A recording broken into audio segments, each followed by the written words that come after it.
So welcome back, friends. This is a video that was requested by my subscriber by the name of Elliot.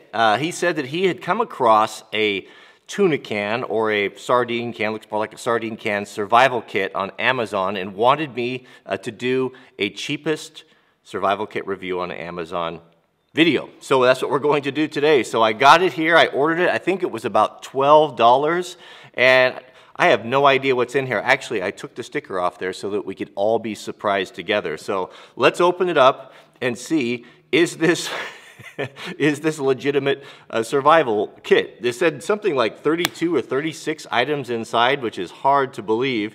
I've not had the best of luck with these little tiny survival kits, but you never know. Let's find out. So it's sealed, and that's what's nice. It's going to be all waterproof, so maybe it is a viable option here. So let's start at the top and find out what is inside of here. It is packed tight. I'll give them that. All right, first things first. What do we have here? We've got duct tape. A pretty good amount of it, probably about 12 inches of duct tape. Is it quality duct tape? Because not all duct tape is created equal. Some of it is well, not as good as others, but if it's pretty good duct tape, what could you use that for? Oh, you could patch a tent with it. You could secure something. You just can't go wrong with duct tape. I think that's probably a good feature. Next we have, it's a little sandwich bag. That's nice if you needed to, is it big enough to put a cell phone in? If you needed, a lot of us rely on cell phones for navigation, and most of them are not waterproof, so I like that. That's handy. Also, you could use it as an impromptu canteen. You could put a little bit of water in there. I mean, it's hard to carry water. If you think about it, if you don't have a canteen, how would you carry water? I mean, you're going to cup it in your hand? No. Is it a lot of water? No, it's not a lot, but it's something. I think that's a great feature. Here, let's stick it on there. It's a little bit windy out here. Oh no, get out of here. All right, next we have paper matches, just your standard paper matches. Maybe wooden matches would be a better option. These are a little bit fragile when it comes to moist areas, but better than none. I think that's probably a good option. I don't know that you would even get the wooden matches inside of one of these containers. It's very small. This is actually pretty, this is a pretty cool kit. We have a razor blade. Razor blade, I mean, if you don't have a knife and you need to cut something and you need to do maybe some first aid or dig something out or cut, I mean, that's a great option. I mean, pound for pound, it's hard to beat capability of a razor blade for just, a bazillion different reasons. I actually one time cleaned a fish with a razor blade. It's totally possible. We have in here a little bit of cord wrapped up in some green frog tape. Man, they spared no expense. That's the expensive stuff. This is a braided cord of some sort. Looks like actually pretty good stuff. Could you use it to replace a bootlace or a shoelace? Possibly. I know they probably say in the instructions that it's, you could make some sort of an animal snare with that. Good luck. I don't have a lot of experience making animal snares. But I know enough about animals that it's probably not an easy thing to do, even for experienced guys. But that's handy. Very small. Maybe they should have put a little bit more. It would have been nice to have 5 or 6 feet of that, but better than nothing. We've got 2 safety pins. Those are super handy. One time I fixed a backpack strap, hunting that had come unstitched. I had several of these in my kit. These are not very high quality ones. I mean, you can feel the spring on there. They're pretty cheap. But you've got a large one and you've got a small one. I have also read in survival books of guys saying that they've actually caught fish with these. I'd like to see that. I don't think that maybe, I don't know. I'm not thinking that that's going to happen. We've got a tea light. A tea light, this is really good. My granddad, he always carried one of these in his hunting pack. And sometimes when we had wood that was, if you're hunting like in the fall and there's a lot of snow on the ground and everything is wet, even if you have good matches, it's hard to get a fire going. You could take this little guy or a little broken end piece of a candle, put it at the base and put some, put some wood and tinder around it, and that will burn a long time. Not to mention having a little bit of light. I should tell you the story about my friend Charlie who got lost in a cave for 5 days. That's a whole nother story. This is nice. This is actually kind of unexpected. This is brass snare wire. This stuff's actually kind of, is it really brass? Is it solid brass? I think it is. This stuff's actually kind of expensive.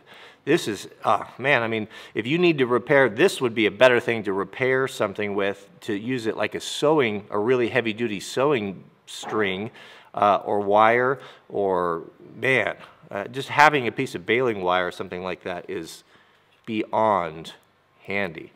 And they give us quite a bit here. How much is that? It's a chance of me getting that out without tangling it. There's 3 feet there, I'll bet. That's really nice, very nice. We have these little guys. What are these? These are, I imagine these are fire starters of some sort. Well, let's wait till the end and we'll test those to see if they work. So here we go. We've got redundancy. So and they're matches, and they're wax coated, or they feel like they're wax. Yeah, they are wax coated. Someone has dipped the tips in these in wax to keep the sulfur and the igniter from getting ruined. That's kind of a nice surprise. I like redundancy. When I put together survival kits, I always have at least 2 and preferably 3 ways to start a fire, because I don't really trust these. I'll take lifeboat matches, I'll take a steel or a ferro rod, and I'll take a lighter, like a big lighter. We have, this is actually a pretty good kit here. We've got a big roll of thread here. Is there a sewing needle? I mean, there's a lot here. I don't know, there's probably, I'm guessing, it could be 25, it could be 50 feet of kind of a high tensile, how strong is it? High tensile sewing thread. Not super strong, but it is strong enough where you could definitely fish with it and definitely do repairs. That's interesting that they've tripled up and doubled up on things. Double fire, tripled up on cordage. This is some sort of a really soft nylon cord with like a bread bag zip tie on it.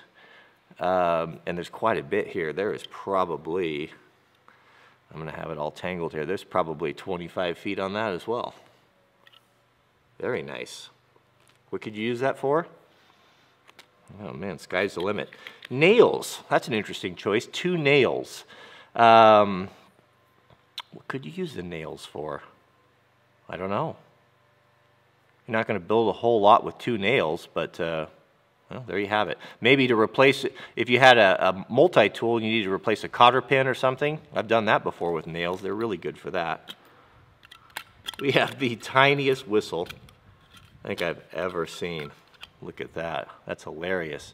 Not very high quality. Is it loud? Kind of. Medium loud. It's not like a Fox 40 or anything, but it is nice to have a whistle. Your voice doesn't carry very far, especially if there's wind. And if you get down, if you got down in a hole, let's say you were backcountry skiing or something, guys fall down in tree wells, they die all the time. When search and rescue comes around, after you yell for a couple hours, you lose your voice. And to have a whistle is, that's something I always put in a survival kit. Here we go. I was hoping this was going to be in here. It's a heavy-duty sewing needle. So this, in combination with the thread, is going to give you the ability to fix lots of stuff. I mean, you could fix shoes, you could fix a tent, you could fix, again, a backpack or clothing articles that go bad on you.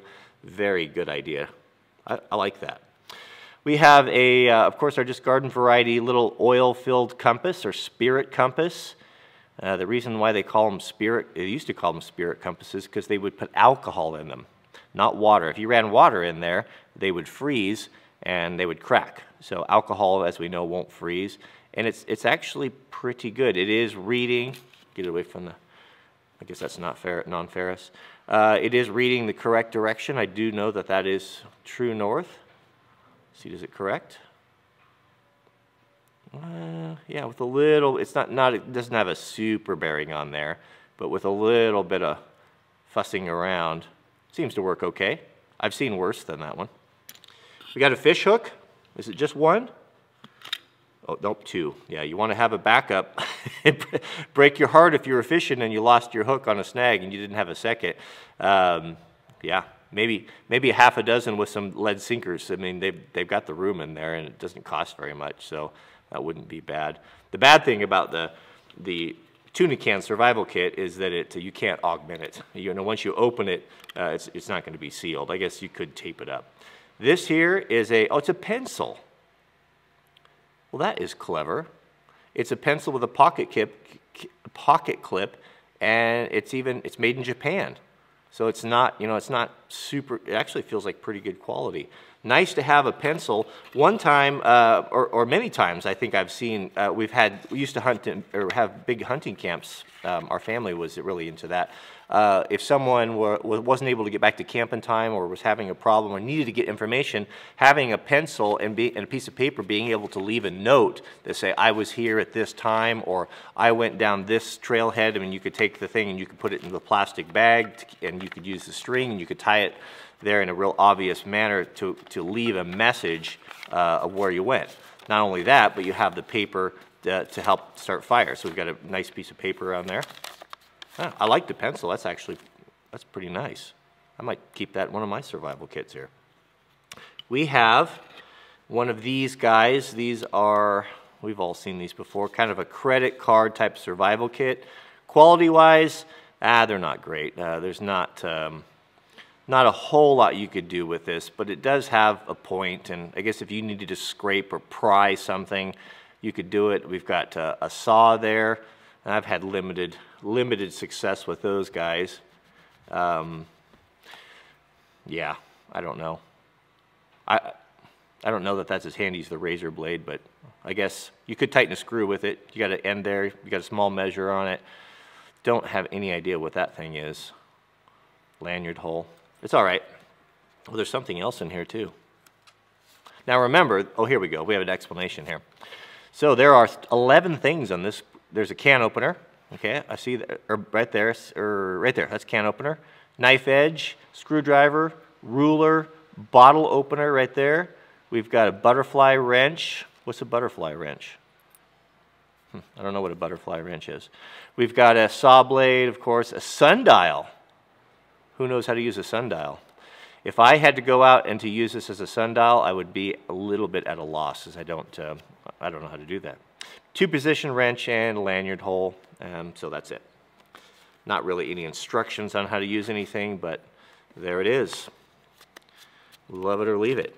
We've got two zip ties in here, or not zip ties, but the little bread bag zippy ties. I don't know what these would be good for other than keeping your bread from getting stale. A couple of zip ties would be a better addition to this, more useful, and they would curl around in there, and they would certainly fit. We have, signaling mirror.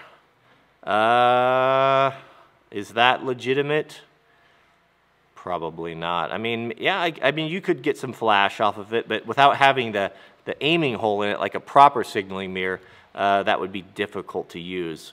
I'd rather this be an extra $5 or $10 and put a real signaling mirror in there and some of the other upgrades. And then finally, in addition to the can, we have some basic survival kit. You know, this is good just psychologically.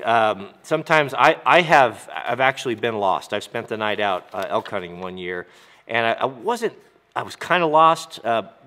Primarily, I couldn't get back in time, and I thought, well, wandering around the dark is going to be up. My chance of getting lost or getting hurt was going way up. So what helped me a lot was having a plan and things to do to keep your mind occupied, because it's pretty scary. I mean, you hear things at night. I was up all night, you know, kind of stewing and worrying about stuff because you didn't know what was going on. So having a plan kind of having something to read and to keep your mind occupied is very, very handy. And it looks like there's some pretty good stuff in here. Some pretty basic, basic first aid kit or survival kit stuff. Is there anything else in there? There's not. All right, so before we go, how are you going to strike these matches, these wooden matches is the question, because some of these, you have to have the striker to do that. So I don't know if they would strike on a rock. Let me go grab a rock and find out if they work. Okay, so here's a rock. Kind of coarse. Yeah, I don't know about that. So I guess maybe what they're intending us to do here is to use, can we use the striker on the back of the, yeah, that's the problem with these. They're just not very good matches. I don't know. I think the only value that they're going to have is, oh, there we go, we got it. Yeah, I was about ready to trash it. Does this stuff burn?